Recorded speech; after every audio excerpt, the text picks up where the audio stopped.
Bienvenue à ce premier webinaire de la série Politique prometteuse pour réduire les méfaits de l'alcool. Aujourd'hui, la thématique est sur la réduction de l'exposition à la publicité de l'alcool dans l'espace public. Objet de ce premier webinaire, je me présente. Marianne Dessureau, avocate responsable des affaires juridiques et chargée de projet à l'Association pour la santé publique du Québec. Pour cette pour cette série de webinaires, je tiens à préciser que je n'ai aucun conflit d'intérêt à déclarer. Donc, la présentation devrait durer environ 40 à 50 minutes et va suivre ensuite une période de questions. Donc, à la fin, donc conservez vos questions, s'il vous plaît. Une période sera prévue à cet effet. Les questions peuvent être utilisées dans le chat, donc le question-réponse, donc le Q&A dans le bas de votre écran. N'hésitez pas à les inscrire. Une de mes collègues va pouvoir les trier et les soumettre pour la fin de cette présentation. Donc, il sera vraiment question, on va faire un rapide tour sur qui est la SPQ, le contexte des webinaires, également les effets et l'influence de la publicité, quelques exemples du portrait donc du marketing et de la publicité au Québec. Ensuite, des exemples sur ce qui se fait ailleurs, donc des initiatives prometteuses, comme c'est le thème des webinaires, et les ancrages possibles dans la loi québécoise, avec une brève conclusion. Et comme je vous mentionnais, la période de questions. Donc, sans ne plus tarder, l'Association pour la santé publique du Québec est un organisme indépendant à but non lucratif qui réunit près de 1000 partenaires, citoyens et organisationnels pour faire de la santé durable par la prévention une priorité. Donc, sa vision de la santé durable, c'est plus de santé plus longtemps dans un environnement plus sain et sécuritaire pour toutes et tous et les générations futures. Donc, dans cette vision, la SPQ s'intéresse plus particulièrement au sujet de l'alcool depuis environ 2015 et dans le cadre de ses activités, elle a fait publier plusieurs ouvrages ou publications qui sont toutes disponibles, là, je tiens à le préciser, sur la page web de la SPQ, que vous avez le site là à l'écran. On a des travaux qui ont été publiés sur la norme sociale entourant la consommation d'alcool, également portrait du marketing de l'alcool au Québec et des études de cas, des fois de politique publique qui peuvent vous intéresser. Donc, comme je le disais, toutes disponibles en ligne. Et plus récemment, la SPQ a publié un premier recueil de politique publique sur des initiatives prometteuses qui fait l'objet du présent webinaire. Donc, dans le courant des dernières années, donc au fil des ans, on a constaté une évolution des connaissances sur l'impact de l'alcool, sur la santé, santé physique et mentale, et aussi à titre de facteur de risque dans diverses problématiques sociales. Donc, on peut parler d'accidents, on peut parler également de trauma, violence conjugale, des accidents de la route. Donc, c'est vraiment plusieurs problématiques qui touchent plusieurs facettes de notre société. Et tout ça, ça a des coûts importants.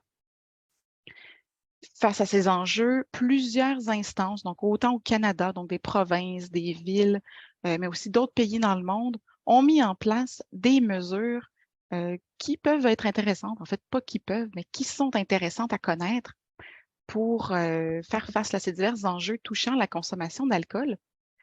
Et c'est pourquoi la SPQ a cru bon de publier un premier recueil sur des politiques prometteuses pour réduire les méfaits de l'alcool. Donc, ce premier recueil regroupait 6 politiques publiques qui font l'objet de la série des 5 webinaires, dont le premier est aujourd'hui sur la publicité dans l'espace public. Avant toute chose, je pense que c'est important qu'on sache de quoi on parle. Donc, c'est surtout qu'est-ce qu'une publicité? Donc, la publicité, là, c'est un concept assez large. Selon des définitions, c'est ce qui est l'ensemble des activités, moyens, messages qui visent à communiquer de l'information et faire connaître un produit ou une marque et à influencer, là, évidemment, les décisions d'achat. Donc, ça peut, comme je le dis, là, ça regroupe beaucoup de stratégies, mais aussi beaucoup de lieux où peuvent être diffusées cette publicité. Donc, on peut parler de l'espace numérique, de l'espace physique, donc qui nous habite, notre environnement bâti. Ça peut être également, donc, comme je disais, numérique, médias sociaux, médias imprimés, Internet. Donc, c'est vraiment, les plateformes sont vraiment multiples. Et cette publicité, bon, on peut en classer un peu sous deux différentes catégories qui peuvent être avec ou sans sollicitation. Ce qu'on entend par là avec sollicitation, c'est par exemple, on fait affaire avec une entreprise ou on décide d'aller dans un commerce, on peut s'attendre à voir de la publicité et de l'information sur les produits de cette bannière. Sans sollicitation, c'est par exemple, je me promène sur la rue et il y a de la publicité autour de moi de différentes marques. Donc, de la publicité, de l'information non sollicitée, donc qui n'a pas été recherchée et qui est accessible finalement par différents groupes et consommateurs et non consommateurs.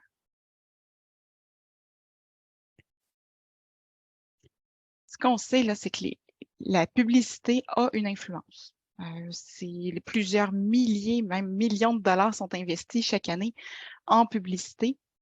Et certaines études estiment même que chaque hausse de 10 des dépenses d'entreprises en matière publicitaire viennent augmenter la consommation d'alcool au sein de la population adulte d'environ, certaines études estiment jusqu'à 3 et on suppose que cette consommation, la proportion pourrait être plus élevée chez les personnes mineures.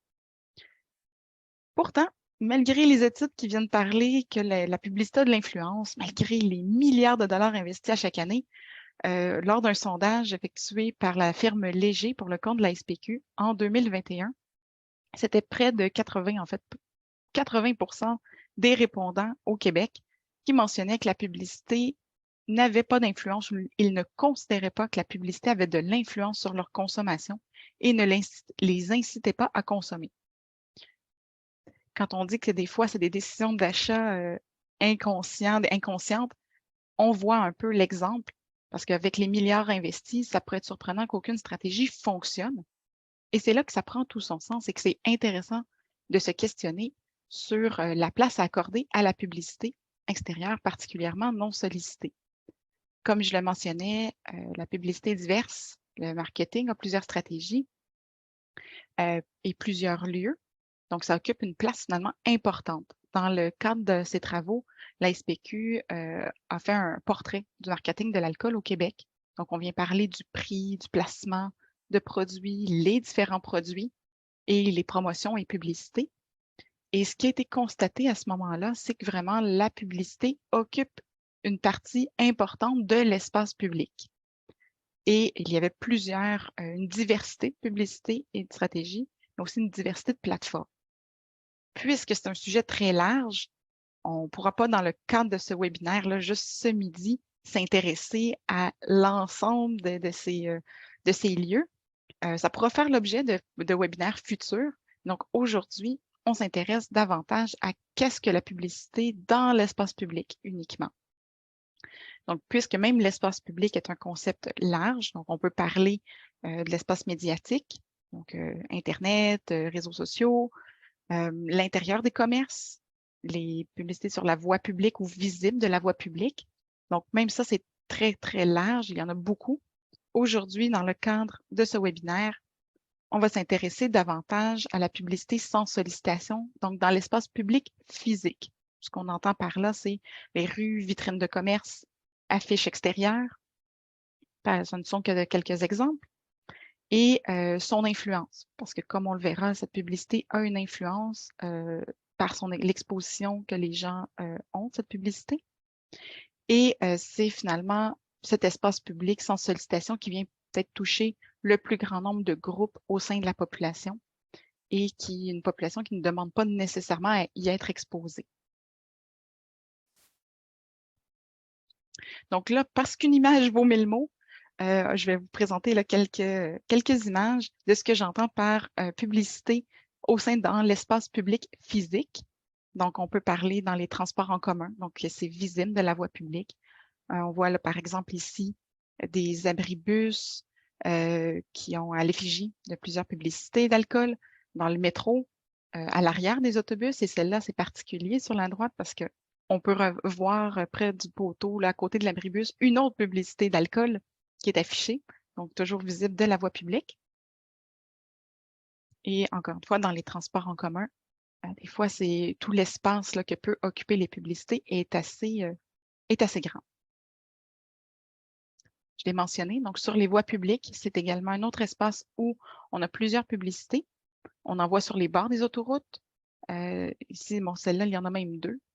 Il y en a dans les affiches, à même les trottoirs ou les rues, et également des fois sur des structures extérieures, des panneaux ou des affiches qui vont être installées, faisant la promotion de produits alcoolisés.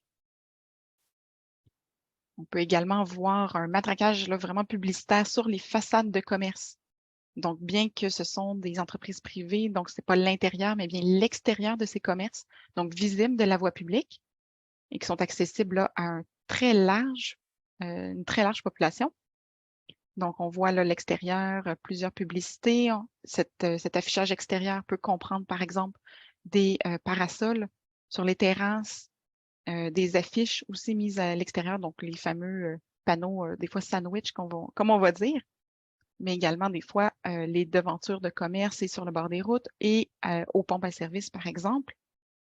Et des fois, les associations là, qui peuvent être faites entre conduite automobile et achat d'alcool, là, un peu comme sur les bords d'autoroute. Fois, c'est fascinant et porte à réflexion, vraiment, quant à nos modèles de politique. D'autres façades commerciales, ici, ce qu'il y a d'intéressant, on voit vraiment tout le matraquage et tout l'espace possible là, pour mettre des publicités d'alcool et même de cibler, quand je parlais de l'arche publique, de cibler même des fois nos tout petits. On voit là au-dessus des dépanneurs là, que ce sont, par exemple, une garderie dans le cas présent. Notre société d'État ne fait pas exception à la règle en termes de visibilité publicitaire là, sur les façades de commerce.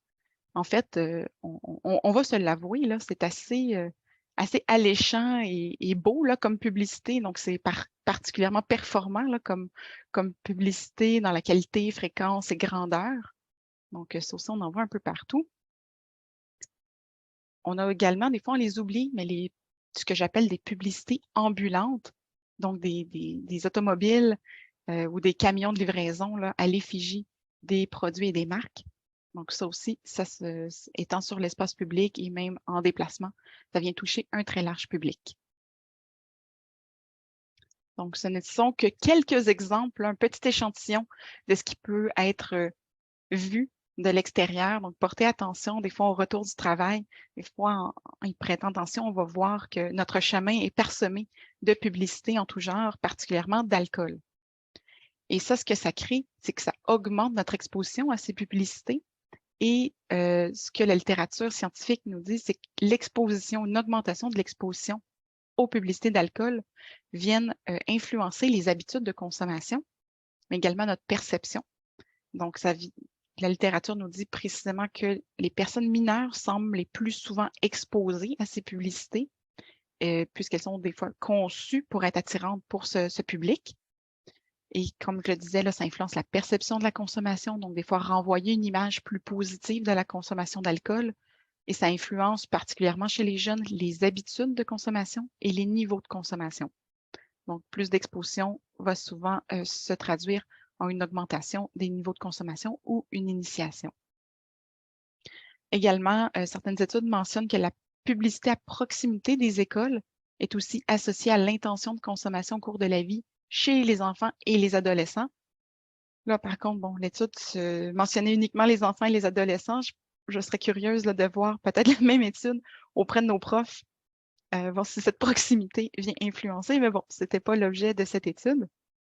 Mais donc, quand on mentionne que la publicité a-t-elle de l'effet, incontestablement, ça a une incidence sur les habitudes.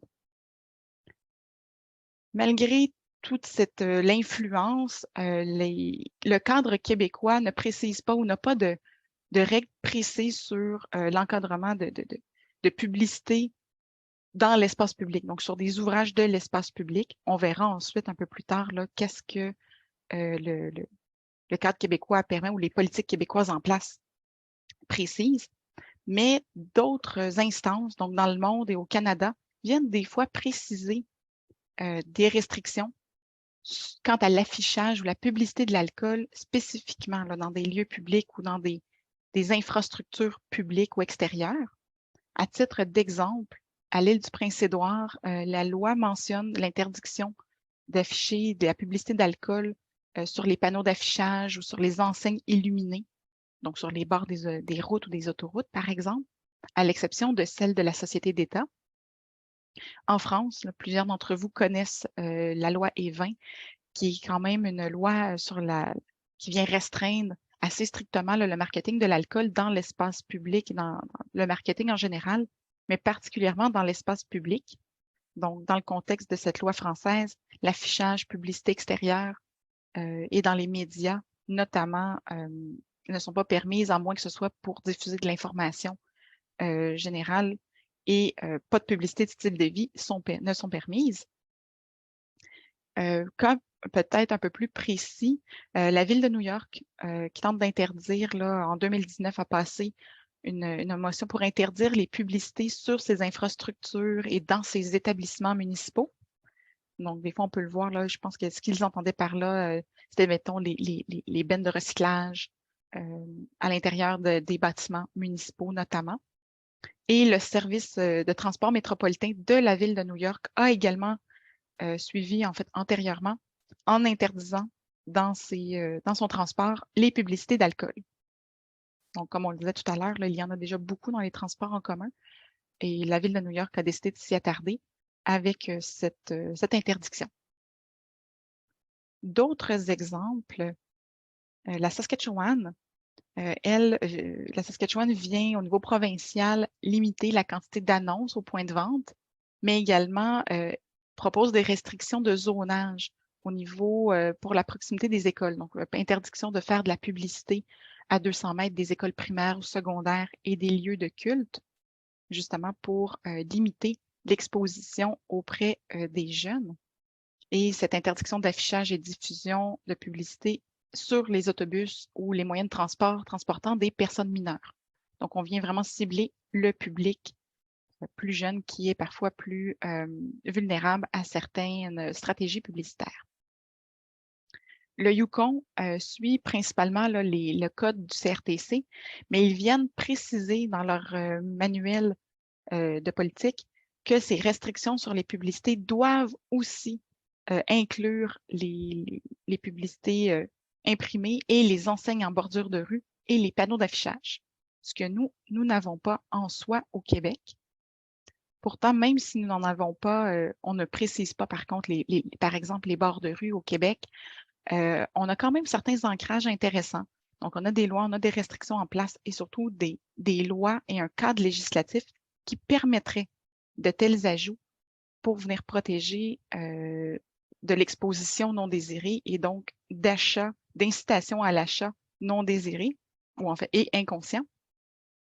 Par exemple, la loi sur la publicité le long des routes et le règlement sur la publicité le long des routes précisent absolument rien sur l'alcool. Par contre, on vient mettre dans cette loi et ce règlement des normes notamment de construction et d'affichage le long des routes, notamment le long des routes provinciales et au niveau des haltes routières et les belvédères. Donc, comme on l'a mentionné, puis comme on le voit là, avec ces exemples, souvent, ben, on en voit beaucoup le long des routes, mais on fait surtout une drôle d'association parfois entre conduite automobile et on perçoit des publicités d'alcool au volant, alors que la norme, on veut davantage réduire cette exposition et se dissocier, arrêter de faire une association entre consommation d'alcool et conduite automobile, vu les méfaits associés à ce comportement. Donc, c'est déjà une première avenue qui pourrait être explorée. Également, au Québec, il y a plusieurs lois là, qui touchent les permis d'alcool ou la publicité de l'alcool.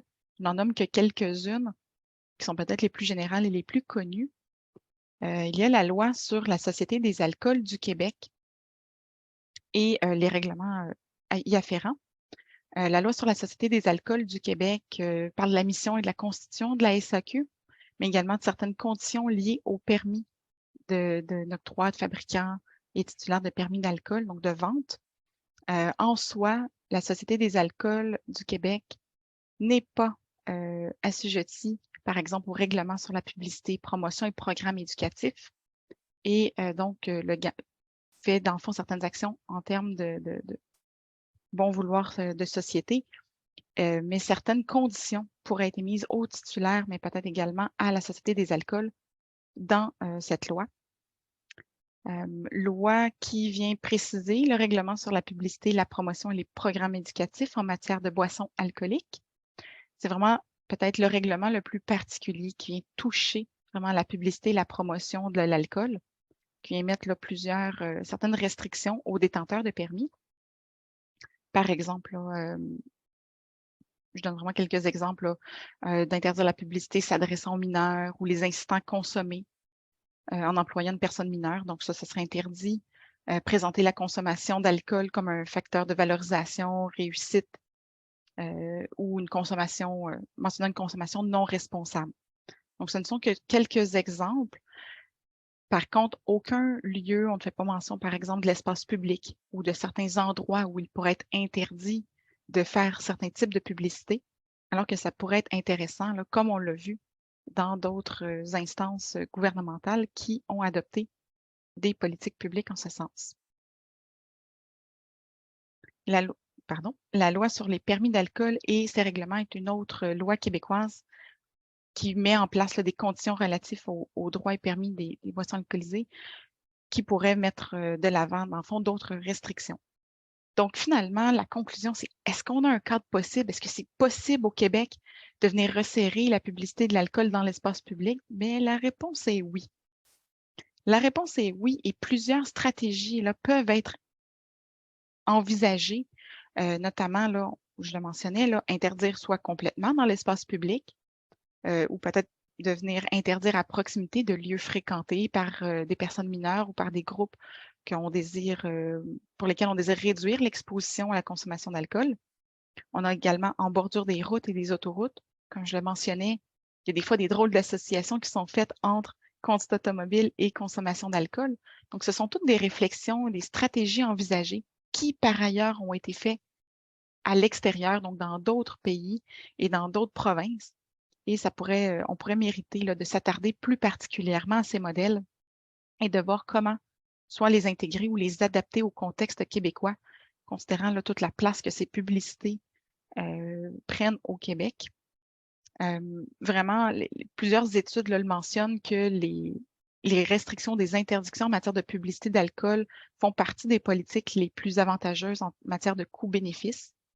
Donc, c'est d'autres raisons là, pour lesquelles il est important de s'y attarder. Et souvent, les restrictions ciblant les publicités de l'alcool, ciblant les personnes mineures, vont avoir des effets positifs, par exemple sur la conduite automobile ou des accidents de la route. Et finalement, ben, comme je le dis, on a les moyens de le faire, on a le cadre législatif pour le faire et les structures en place pour les faire. Donc finalement, la seule question qui nous reste à nous poser, c'est cette publicité, en a-t-on vraiment besoin? Comme le dit finalement notre Pierre-Yves McSween. Donc, c'est vraiment la question que je me pose et que je nous pose comme société. En a-t-on vraiment besoin? Et sinon, comment l'encadrer? Nous pouvons le faire. Donc, c'est ce qui résume un peu vraiment ma présentation. La plupart des informations que je vous ai données aujourd'hui sont disponibles dans le recueil sur les politiques publiques prometteuses, disponible sur le site de la SPQ. Le prochain webinaire aura lieu le 9 mars à midi et qui portera plus précisément sur la commandite de l'alcool. Et là, maintenant, je veux passer vraiment à la période de questions. Ne vous gênez pas. Écrivez vos questions et Anne-Marie, ma collègue, va me les faire parvenir. Oui, pour l'instant, je n'en ai aucune, ni demande de prise de parole. Donc, Je vais attendre quelques minutes. Sinon, ça laissera plus de temps pour aller dîner.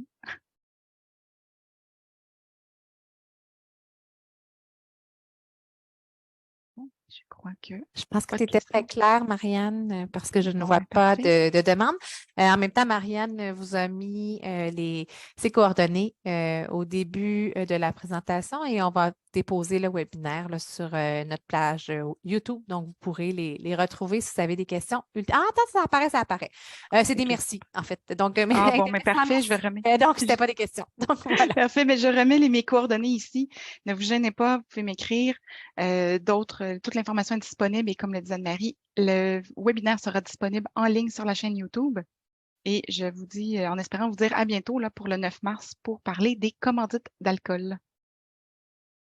Merci à Ah, tous. Marianne, Oui, il y a une j'en ai question. une Allons-y. question de Noémie Perrault qui est arrivée un petit peu sur le tard, mais elle Pas de demande problème. si elle dit la SAQ n'a pas besoin de promotion, de faire de promotion. Ai-je bien compris?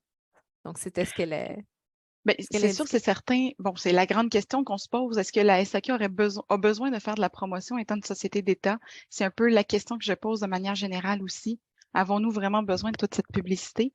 Peut-être la question à laquelle elle fait référence, c'est qu'au niveau des lois, de la loi québécoise et du règlement, la SAQ n'est pas assujettie au règlement sur la publicité, la promotion et les programmes éducatifs. Donc, c'est vraiment les détenteurs de permis de vente d'alcool, donc comme les bars, les épiceries, les hôtels, restaurants, qui doivent se soumettre à certaines obligations. Et donc, la SAQ n'ayant pas besoin de permis de vente, puisque c'est la société d'État de base qui vend, n'a pas besoin de respecter les règles qui sont établies par ce règlement. Elle mentionne les respecter de bon vouloir, mais la loi n'en fait pas mention en soi. Parfait. Au niveau de la loi, Marianne, est-ce que tu veux Mhm. compléter aussi par rapport à la mission de notre société d'État? Donc, Oui, comme je mentionnais, ben, dans la loi sur la société des alcools, c'est une mission qui est particulièrement là, qui fait référence uniquement à l'aspect commercial de la vente d'alcool. Donc, si, contrairement des fois à d'autres lois, par exemple la loi encadrant le cannabis au Québec, qui vient parler de la mission des fois préventive et de respect de la santé, la loi sur la société des alcools n'en fait pas mention. Donc, c'est vraiment assujetti là, un aspect, un volet beaucoup plus commercial et de vente. parfait. On a plusieurs personnes là, qui te remercient, qui disent que c'est des belles réflexions comme société à avoir. Et on a quelqu'un d'anonyme, donc je ne peux pas vous porter votre nom. Pour ça, qui nous demande si dans nos travaux sur l'alcool, nous avons des partenariats avec d'autres organismes. Donc, je me permets d'y répondre directement là, comme directrice des projets de substances à l'association. Donc, je suis Anne-Marie Morel.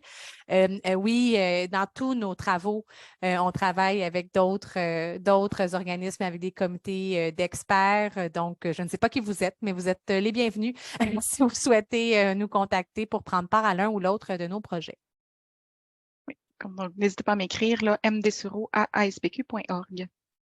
Et je crois que, euh, je Les trouve gens que cégep. beaucoup, oui, il y a Julie Martineau qui Mhm. précise, qui dit, je trouve que beaucoup de trous similaires dans la loi qui constitue et régit la SAQ ont été colmatés lors de la création de la SQDC. Est-ce que vous avez la même impression?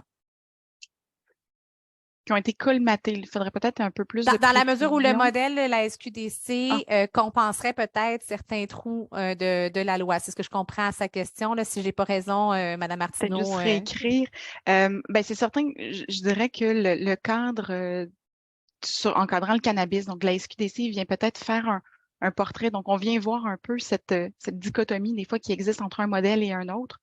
Au Euh, niveau de la publicité là, Au qu'elle niveau de la précise. publicité. Oui, OK, parfait. Donc, au niveau de la publicité, effectivement, là, la loi, la SQDC qui est construite, en fait, qui est aussi issue de la loi sur la société des alcools, vient interdire. Donc, la loi encadrant le cannabis vient vraiment interdire la publicité, la promotion des produits de cannabis de manière beaucoup plus sévère que l'alcool.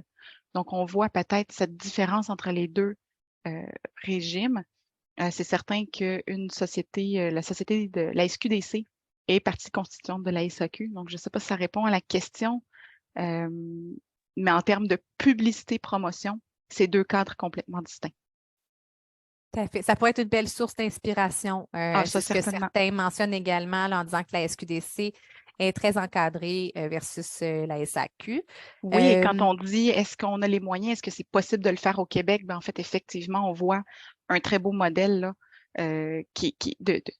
d'initiatives ou de politiques qui sont mises en place. Donc, dans la faisabilité, on voit que c'est faisable à partir d'une loi qui est finalement déjà existante. oui. Puis Madame Martineau, je ne sais pas si tu es dans le secret des dieux, Marianne, tu pourras répondre. Elle questionnait aussi à savoir est-ce que le modèle de la SQDC finalement est un apprentissage à partir d'erreurs du fait dans le passé pour d'autres substances. Donc, voilà. Ben, Fait que c'est certain que certaines politiques, des fois, c'est toujours des fois de l'essai-erreur où on voit ce qui se passe ailleurs. Il y a eu plusieurs consultations quand la SQDC a été mise la SQDC, mais aussi toute la loi encadrant le cannabis qu'il y a eu une tentative là, de suivre et de consultation plus au niveau de politique de santé publique. Donc, comme les gens semblent dire, là, peut-être un modèle à s'inspirer et voir comment on peut s'en inspirer. Donc, ça semble faire le tour. Donc, à moins qu'il y ait d'autres choses qui s'ajoutent, je suis rendue au terme du chat. Mais merci à tous pour votre intérêt et votre participation. Plaisir de vous rencontrer là, soit dans des comités ou sinon que vous puissiez assister là, au prochain webinaire sur les commandites le 9 mars prochain. Merci à tous. Bon dîner.